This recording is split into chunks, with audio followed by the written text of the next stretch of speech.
पिछले दिनों मैं एक चीज़ पे विचार कर रहा था और वो विचार इस विषय में था कि जिस परमेश्वर को हम मानते हैं उसका स्वभाव कैसा है।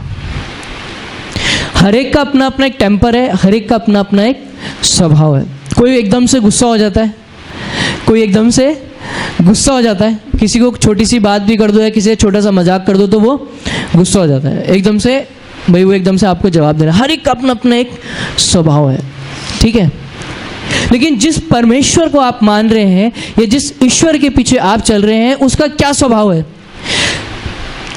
कभी आपने इस विषय में विचार किया कि उसका स्वभाव कैसा है? कैसा है वो ईश्वर? क्या वो ईश्वर ऐसा है कि यदि मैं उसके पास सोमवार को नहीं जाऊं, मंगलवार को नहीं जाऊं, बुधवार को नहीं जाऊं, गुरुवार को नहीं जाऊं, यदि मैंने जो उससे मन्नत मांगी यदि मैं उसको पूरा नहीं करूं तो क्या वो मेरे ऊपर श्रापों को डाल देगा? क्या वो मेरे ऊपर मुसीबतों को डाल देगा? क्या ऐसा स्वभाव रखने वाले परमेश्वर को मैं मान रहा हूं या जान रहा हूं? कैसा है वो परमेश्वर? किस तरीके से आपको वो संभालता है? किस तरीके से वो परमेश्वर आपके जीवन के अंदर अपनी कृपा और अपनी दया को बनाए रखता है?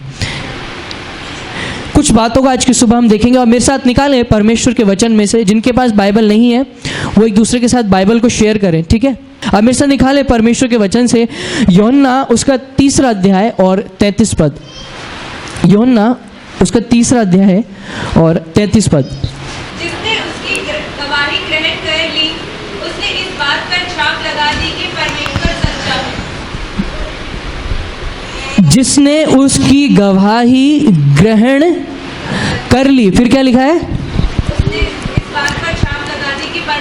उसने इस बात पर छाप लगा दी कि परमेश्वर जो है वो सच्चा है। जिसने उसकी इस बात पर, यदि आप इस अध्याय को पढ़ेंगे तो आपको ये पता चलेगा कि ये अध्याय यीशु के विषय में यूहन्ना की गवाही दे रहा है कि ये यूहन्ना बता रहा है कि यीशु मसीह कौन है। यूहन्ना वो व्यक्ति था जिसने यीशु मसीह के आने से पहले उसके लिए मार्ग तैयार किया।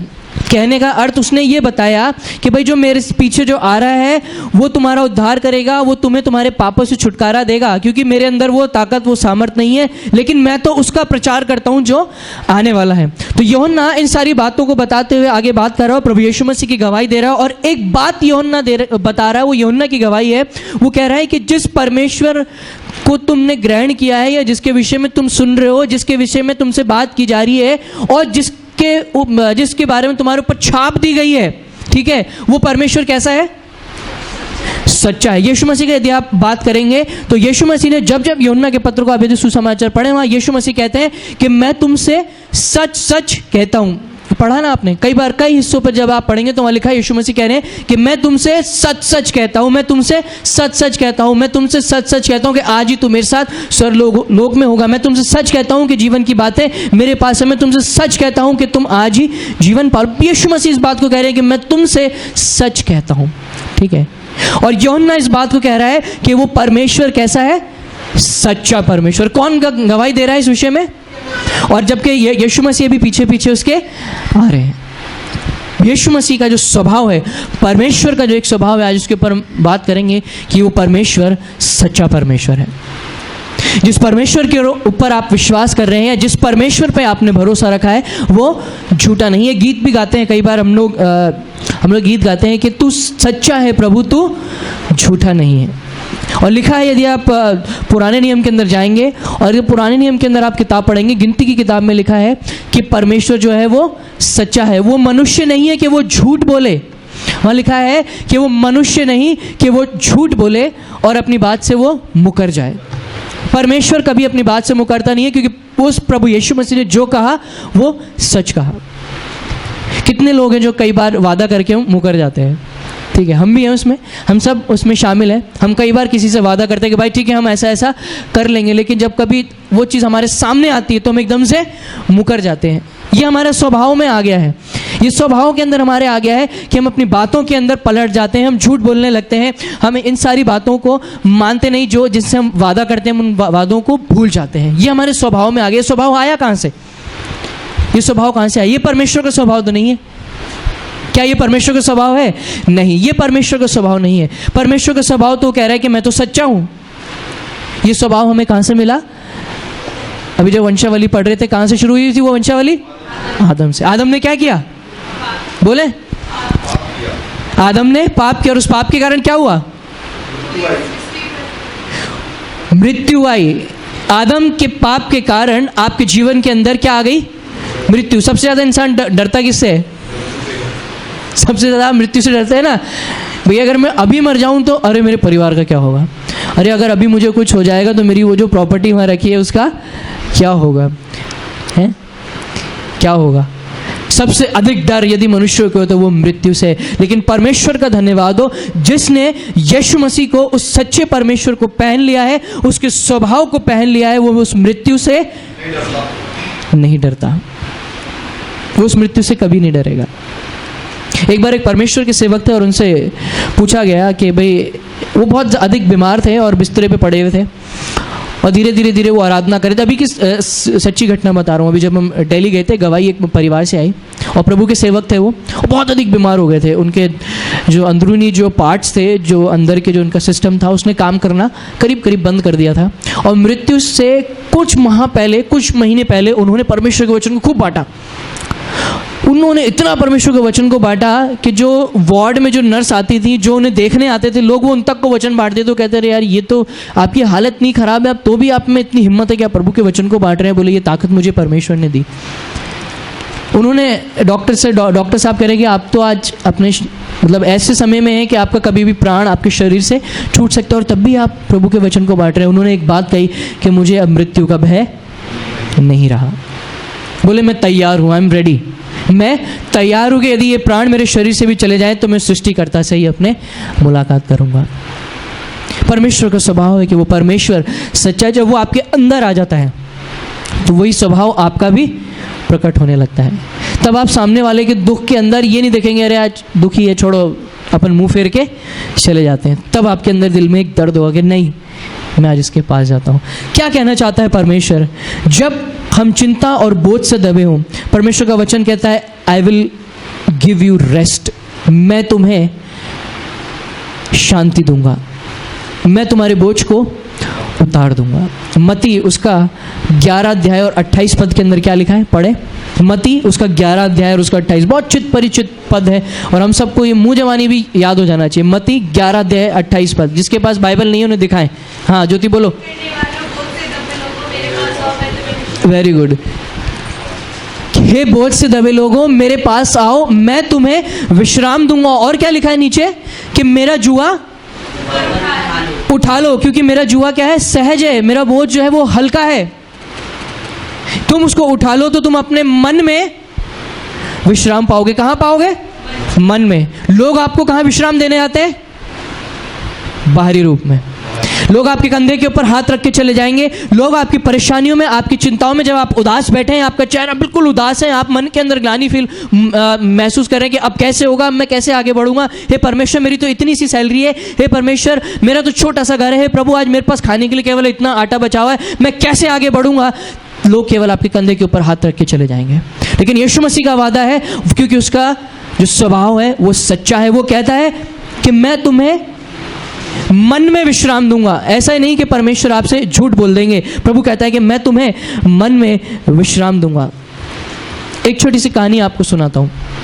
ऐसी एक परिवार, एक विधवा बहन थी और उसका एक छोटा सा लड़का था और भारी बारिश हो रही थी और वो लड़का एक छोटे से कमरे के अंदर वो लोग रहते और वो लड़का रो रहा और अपनी माँ से कह रहा माँ मुझे भूख लग रही है, मुझे भूख लग रही है, तू मुझे कुछ खिला। वो माँ उस बच्चे की ओर देखती है और सीधी अपनी छोटी सी किचन की तरफ जाती, अपनी रसोई की तरफ, अपने डब्बों को खोलती और जितने भी डब्बे उसने खोले वो सारे डब्बे खाली थे।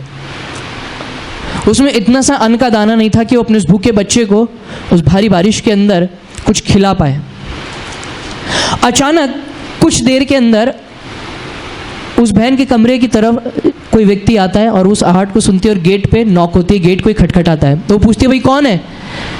अकेली महिला उस बच्चे के साथ और इतनी रात में, कोई आधी रात को गेट खटखटा रहा है। उसने कहा भाई कौन है? उसने कहा कि बहन आप डरे नहीं, आप गेट खोलिए। उसने कहा बोले ठीक है। उसने गेट खोला और वो अंदर आया। उसने कहा बोलिए मैं आपकी क्या सेवा कर सकती हूँ? बोले आपको मेरी कोई सेवा करने की ज़रूरत नहीं है, मैं तो आपको ये बैग देने आया था। उसने बोले ये क्या है? बोले आप इसको रखिए, बोले नहीं, मुझे बताओ ये है क्या। और उससे पहले वो बहन लगातार प्रार्थना कर रही थी। वो अपनी चिंता में थी, अपनी परेशानी में थी, अपने भूखे बच्चे को वो तड़पता हुआ देख रही थी, लेकिन तब भी वो प्रार्थना कर रही थी, वो दुआ कर रही थी, वो परमेश्वर से विनती कर रही थी कि हे परमेश्वर, हमारे लिए कुछ खाने को आप भेज दें। वो व्यक्ति आया और उसने वो अटैची वो ब्रीफकेस में रखा। उसने कहा नहीं नहीं, आप ऐसे नहीं जा सकते, आप मुझे बताइए कि इसमें क्या है। उसने कहा आप स्वयं खोल के देख लीजिए। उसने उस छोटे से बैग को खोला और जैसे उस बैग को खोला उसके अंदर पैसे पड़े थे। उसने कहा बोले मैं, ये मेरे नहीं है, आप ये क्यों लेके आए। बोले मैं क्या करूँ। बोले आपके। बोले नहीं, मैंने तो आपसे कभी ये धन लिया ही नहीं था, आप मुझे धन देने क्यों आ गए। उसने कहा कि आप मुझे नहीं जानती, लेकिन मैं आपको, आपके परिवार को जानता हूँ, और आज से 10 साल पहले आपके पति से मेरी मुलाकात हुई थी और वो प्रभु के सेवक थे। बोले बताइए। बोले आज से 10 साल पहले मैं आपके पति से मिला था और ऐसे ही मैं रोड के ऊपर बैठा हुआ था और उदास था और मैं रो रहा था, और आपके पति मेरे पास आए और उन्होंने मुझसे पूछा कि भाई तुम्हें क्या हुआ। तो मैंने उन्हें बताया कि मैं अपनी फ़ीस नहीं भर सकता, मेरे पास इतने पैसे नहीं हैं कि मैं अपने इस फाइनल ईयर की, अपने कॉलेज की फ़ीस को भर दूं, ताकि मैं इस फ़ीस को भर के आगे की परीक्षा दे के विदेश में पढ़ाई करने चला जाऊं। आपके पति ने जो पैसा आपने अपने पति को उस दवाई की शीशियों के लिए दिया था, वो पैसा मेरे हाथ में रख दिया, और आज उस पैसे की बदौलत मैं इस लायक बना हूँ कि आज मैं एक अच्छी नौकरी कर रहा हूँ, और ये पैसा मेरे ऊपर आपके पति का दिया हुआ वो कर्ज है जो आज मैं लौटाने आया हूँ। और वो बहन उससे पहले क्या कर रही थी, चिंतित थी, परेशान थी, उसका बच्चा भूख में तड़प रहा था। परमेश्वर ने उसके लिए कैसे प्रबंध किया। उसने प्रार्थना करी, हे परमेश्वर प्रभु यीशु, आप सच्चे परमेश्वर हैं, प्रभु मेरी ये ज़रूरत है, मेरी आवश्यकता, आप इसको पूरा करें। कैसे परमेश्वर इन आवश्यकताओं को पूरा करता है।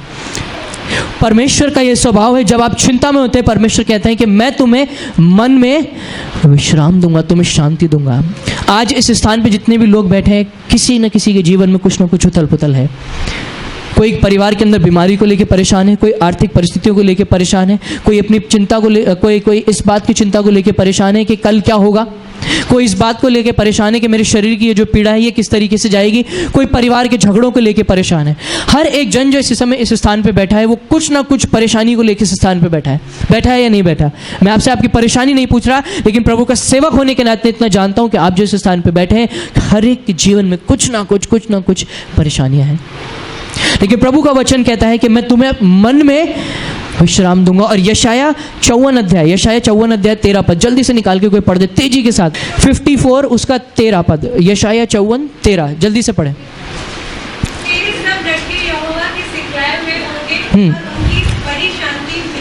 और उनको बड़ी शांति मिलेगी। जब हम परमेश्वर के द्वारा या परमेश्वर की संगति में बने रहेंगे, परमेश्वर कहता है कि तब तुम्हें बड़ी शांति मिलेगी, तब तुम अपने जीवन के अंदर शांति पाओगे। सबसे अधिक मनुष्य आज जो चिंतित है, विचलित है, जिसके पास धन है बहुत सारा, वो भी घबराया हुआ है। जिसकी जेब में आज सबसे अधिक धन है वो भी चिंता में है, और जिसकी जेब में आज धन नहीं है वो भी सबसे ज़्यादा चिंतित है कि मैं क्या करूंगा। लेकिन परमेश्वर का वचन कहता है कि मैं तुम्हें मन में विश्राम दूंगा। आज भी परमेश्वर आशीर्वाद करने वाला परमेश्वर है। आज भी परमेश्वर आपसे वादा करते हैं कि मैं तुम्हें ना तो छोड़ूंगा और ना कभी मैं तुम्हें त्यागूंगा। लेकिन कब? जब हम परमेश्वर के चरणों में आएंगे, जब हम परमेश्वर से प्रार्थना करेंगे, जब हम इस वचन को अपने जीवन के अंदर महत्व देंगे, तब परमेश्वर कहता है कि मैं तुम्हारी सुन लूंगा। ये परमेश्वर का स्वभाव है कि वो आपको मन में विश्राम दे रहा है, क्योंकि वो परमेश्वर स्वयं शांति का परमेश्वर है। दूसरी बात परमेश्वर क्या कहता है कि मैं तुम्हें सामर्थ्य प्रदान करूंगा। हम लोग कई बार अपने जीवन के अंदर चलते थक जाते हैं। होते हैं ना, कई बार अपने जीवन के अंदर आप निराशा में आ जाते हैं, आप अपना बल खो देते हैं। हम कहते हैं कि अब मुझसे नहीं हो सकता, अब मेरी हिम्मत नहीं रही, मैंने बहुत सारी कोशिश कर ली, मैंने इधर हाथ मार लिया, मैंने उधर हाथ मार लिया, लेकिन मैं वहीं का वहीं हूँ। मैं एक कदम भी आगे नहीं चल पाया, मैं आगे नहीं बढ़ पाया, अब मैं क्या करूं? मैंने दिन भर परिश्रम किया। परमेश्वर का वचन कहता है, अगर आप वचन पढ़ेंगे वहां लिखा है, क्या तुम आकाश के पक्षियों को नहीं देखते? ध्यान से सुनिएगा, क्या तुम आकाश के पक्षियों को नहीं देखते? ना तो वो बोते हैं, ना ही वो काटते हैं, लेकिन तो भी उन्हें स्वर्गीय पिता खिलाता है। कभी देखा है आपने कोई चिड़िया जा रही है अपने कंधे के ऊपर लैपटॉप का बैग टांगे हुए, भाई कहाँ जा रही है? ऑफिस जा रही है। या किसी चिड़िया को आपने, किसी पक्षी को आपने देखा है कि वो ऑफिस जा रहे हैं अपना टिफिन लेके हाथ में, या किसी चिड़िया को देखा है कि वो हल लेके जा रही है सुबह खेत के अंदर कि भाई आज मैं कुछ बुआई कर लूँगी, बारिश का भी सीज़न आने वाली। कभी देखा है? किसी ने नहीं देखा। लेकिन सबने क्या देखा कि पक्षी सुबह उड़ते ची ची ची ची करते हुए जाते हैं और शाम को लौटते हुए जाते हैं। जाते नहीं जाते हैं? शाम को कितने सारे पक्षी आते हैं, झुंड का झुंड अपने घर की तरफ लौट जाता है। और वो क्या लेके जाते हैं मुंह में, पता है आपको? खाना, दाने। मैंने एक बार देखा था, बहुत बहुत करीब से मैंने देखा था, एक चिड़िया, छोटी सी चिड़िया के बच्चों को मुंह के अंदर दाना डाल रही थी। कहाँ से आया वो दाना? 3 महीने पहले उसने खेत में जुताई करी और हल चलाया और वो दाना निकल के आया? नहीं, परमेश्वर ने उसके लिए प्रबंध किया। कितना परिश्रम करती हैं चिड़ियाँ। आप भी परिश्रम करते हैं, लेकिन आप कहते हैं कि मुझे मेरे परिश्रम का प्रतिफल मिलता ही नहीं है। लेकिन परमेश्वर का स्वभाव है, परमेश्वर अपने स्वभाव के अनुसार आपसे कहता है। 1 कुरिन्थियों 10 अध्याय 13 पद जल्दी से निकालें। देखिए परमेश्वर आपसे क्या कह रहा है। 1 कुरिन्थियों 10 अध्याय उसका 13 पद। किसी ऐसी परीक्षा में नहीं पड़े, तुम किसी ऐसी परीक्षा में नहीं पड़े जो मनुष्य के सहने से बाहर है। परमेश्वर सच्चा है। परमेश्वर कैसा है? जोर से बोलिए, परमेश्वर कैसा है?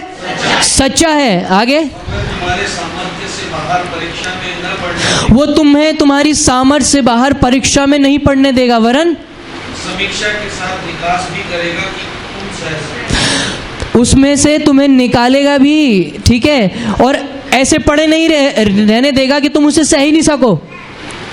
परमेश्वर, आगे क्या लिखा? परमेश्वर सच्चा है, और यदि वो सच्चा है तो वो तुम्हें जानता है। वो जानता है कि तुम किस परीक्षा में पड़े हो, वो जानता है कि तुमने अपना बल खो दिया, वो जानता है कि तुम्हारी सामर्थ्य अब जा रही है, और परमेश्वर उस परीक्षा में से तुम्हें निकाल देगा। आज से कुछ वर्ष पहले घटना घटी।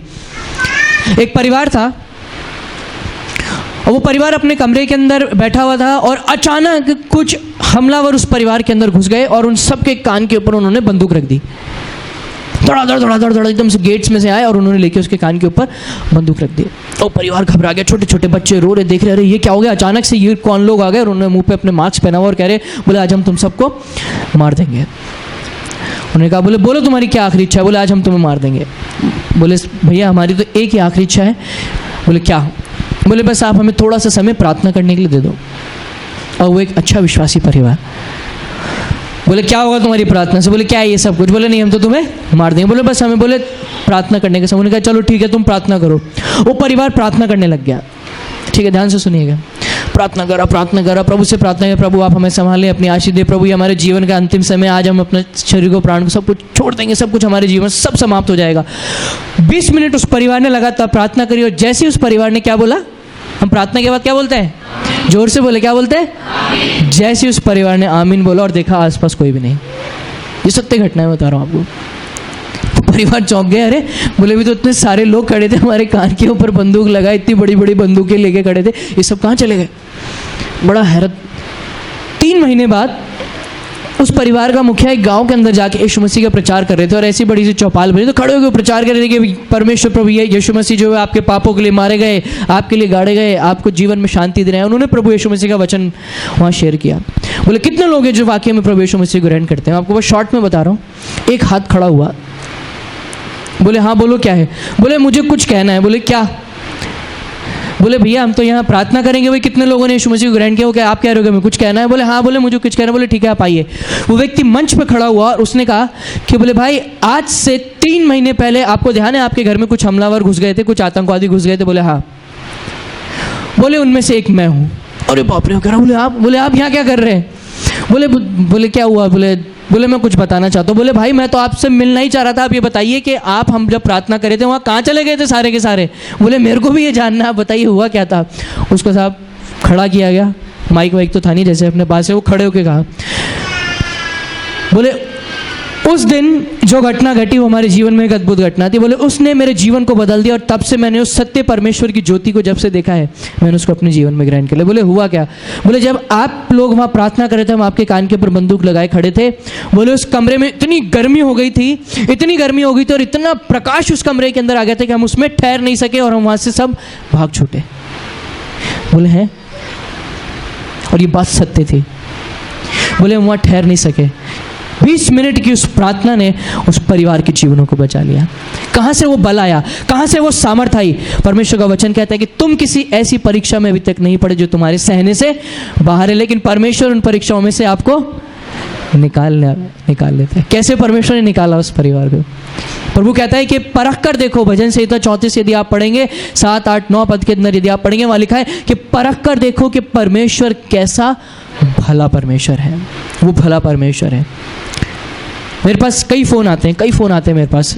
एक फ़ोन आता है हमारे पास, एक बहन है, काफ़ी समय से वो बहन एक्सपेक्ट नहीं कर रही थी, उनको बेबी नहीं हो रहा था, उनको बच्चा नहीं हो रहा था, और कई समय से वो प्रार्थना करा रही थी, लगातार प्रार्थना करा रही थी, और वो कहती कि ब्रदर अब मुझे कोई होप नहीं है। और बहुत निराशा भरी बात वो कर रही थी मुझसे कि भैया मुझे अब कोई होप नहीं है कि मेरे जीवन में, हमारे परिवार के अंदर संतान की सुख को, संतान की इस आशीष को हम प्राप्त करेंगे। मैंने उनसे कहा कि बहन, मैं जिस परमेश्वर से, मेरी हमेशा एक आदत है कि जब भी मेरे पास जो फ़ोन आते हैं मैं लोगों को सबसे पहले परमेश्वर का वचन सुनाता हूँ। आपको पता है क्या होता है, आप और हम क्या सोचते हैं कि अरे यार प्रार्थना करा लेंगे, बोले बस ठीक हो जाएंगे, लेकिन यीशु मसीह कौन है उससे कोई मतलब नहीं है।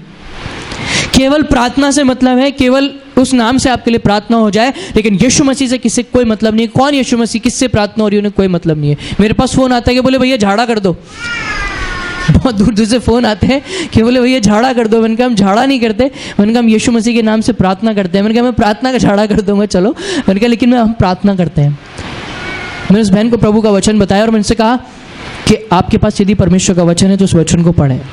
मैंने कहा नहीं तो आसपास कोई संगति हो, आप उस संगति में जाएं।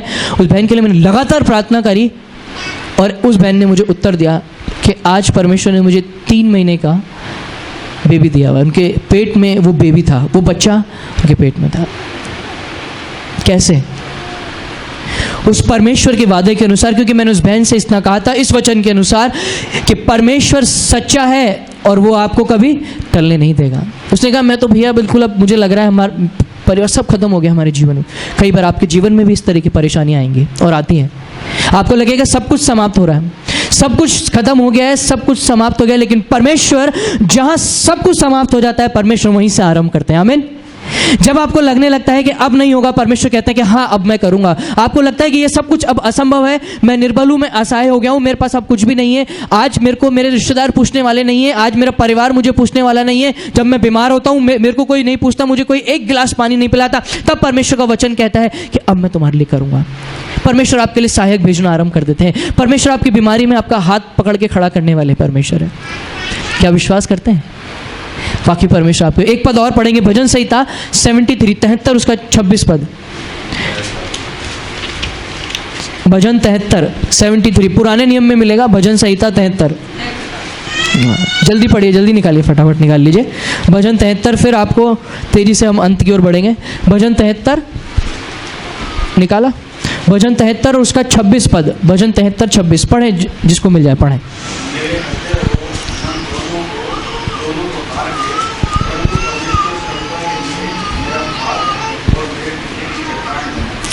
क्या लिखा है वहाँ? दोबारा पढ़े, उम्र का धीरे धीरे पढ़े, जोर से पढ़े। हाँ। मेरा हृदय और मेरा मन दोनों ही हार गए हैं। परमेश्वर मेरा तो बल जाता रहा, मैं हार चुका हूं, लेकिन क्या कहता है वचन? पढ़े भैया। परमेश्वर सर्वदा के लिए मेरा भाग ठहरा। ये है आपके जीवन के अंदर उत्साह का कारण। जब जब आप परीक्षा में पड़ेंगे, जब परेशानी में पड़ेंगे, जब तक आप उस परेशानी के अंदर पड़े रहेंगे, आप कभी भी उठ नहीं सकते। लेकिन जैसे ही आपको ध्यान आएगा कि परमेश्वर ने आज से 3 महीने पहले मेरे जीवन के अंदर अद्भुत काम किया था, आज से 3 महीने पहले जब मैं परेशानी में था, आज से 3 महीने पहले जब मैं दुखी था, आज से 3 महीने पहले जब मैं बीमारी के बिस्तरे पे था, आज से 3 महीने पहले जब मैं अपने आंसुओं को बहा रहा था, उस परमेश्वर ने मेरे जीवन में क्या काम किया था, तब आप उठना आरंभ कर देंगे। करते नहीं करते? परमेश्वर सच्चा ही उसका स्वभाव है, वो आपको छोड़ेगा नहीं। एक ऐसे परमेश्वर को आप मानते हैं, ऐसे ईश्वर, ऐसे प्रभु यीशु मसीह पे आपका विश्वास है, जो आपको कभी छोड़ता नहीं। एक और बात जो परमेश्वर आपके जीवन में करता है, प्रभु कहता है कि मैं तुम्हें आशीष दूंगा। वो क्या कहता है? मैं तुम्हें, आई विल ब्लेस यू, मैं तुम्हें आशीष दूंगा। जब वो परमेश्वर हमें आशीष देता है, तब हम अपने जीवन के अंदर आगे बढ़ते हैं। अंतिम आखिरी बात, परमेश्वर कहते हैं कि मैं तुम्हारे संग रहूंगा। I will be with you. परमेश्वर कहते हैं कि मैं तुम्हारे साथ रहूंगा, तुम्हारे संग रहूंगा। यदि आप भजन संहिता 121 7 और 8 पद पढ़े, देखिए वहां क्या लिखा है। भजन संहिता 121 7 और 8 पद, ये परमेश्वर का वादा है, ये भी परमेश्वर का स्वभाव है कि परमेश्वर ने आपसे वादा किया है कि वो आपके संग संग रहेगा, वो आपके साथ साथ रहेगा, आपके साथ साथ वो चलेगा। भजन संहिता 121 7 और 8 पद जल्दी से निकाले। भजन 121 7 और 8 पद निकाल लिया। भजन संहिता 121 7 और 8 पद, ठीक है, पढ़ो, तुम पढ़ो, चलो पढ़ो। परमेश्वर यहोवा जो शब्द है वो उसका मतलब परमेश्वर सारी विपत्ति से तुम्हारी रक्षा करेगा, वो तेरे प्राण की रक्षा करेगा।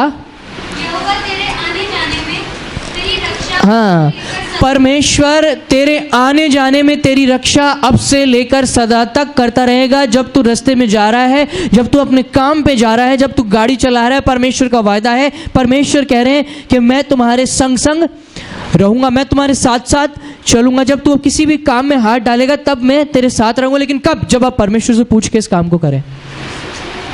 ये आपके साथ साथ चलेगा, प्रभु आपके साथ साथ चलेंगे। आप, परमेश्वर का वचन कहता है कि मैं तुम्हारे संग संग रहूंगा। क्या परमेश्वर तुम्हारी गलतियों में तुम्हारे संग रहेगा? नहीं। एक छोटी सी कहानी सुनाता हूं आपको।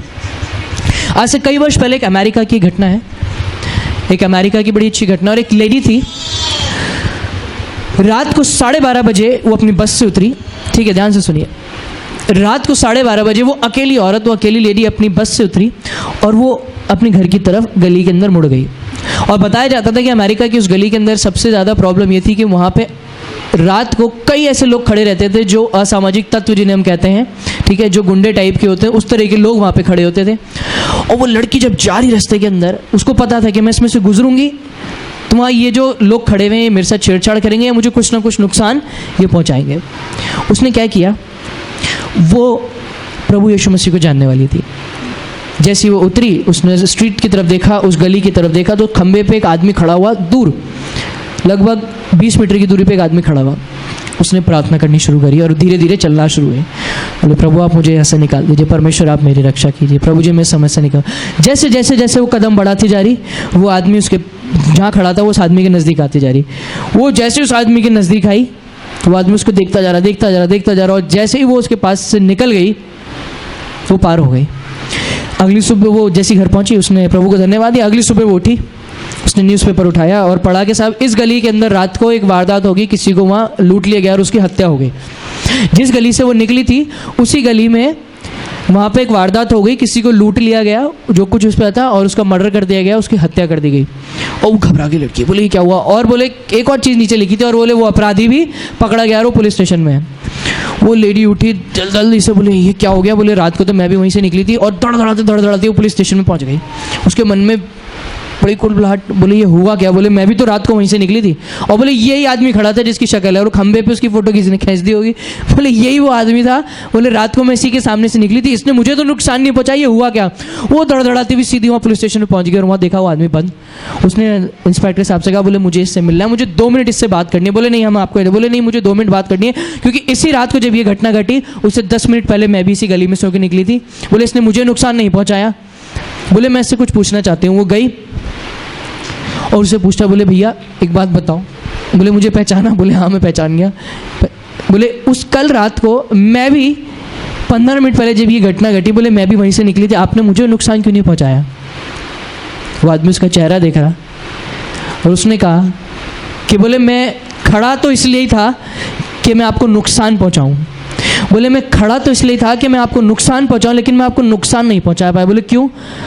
बोले इसलिए कि मैंने आपके पीछे कोई बहुत बड़ा प्रकाश देखा और वो प्रकाश के हाथ में एक बड़ी सी तलवार थी और वो आपके पीछे पीछे पीछे पीछे चल रहा था।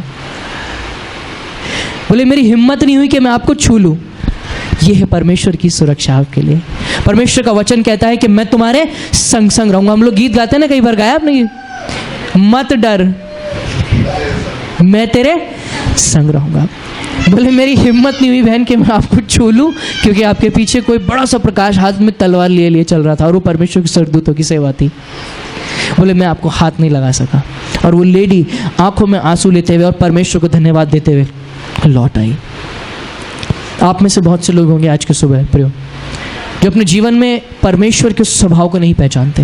लेकिन जिस दिन आप परमेश्वर के स्वभाव को चख लेंगे, जिस दिन उस परमेश्वर के स्वभाव को आप गहराई से जान लेंगे, ये अनुभव जो इनके अनुभव थे वो आपके अनुभव बन जाएंगे। ये बातें जो आज मैं आपके साथ कर रहा हूँ, ये बातें आपकी स्वयं की बातें बन जाएंगी, अनुभव आपके बन जाएंगे, क्योंकि परमेश्वर का वचन कहता है कि चख कर देखो कि मैं कैसा भला परमेश्वर हूँ।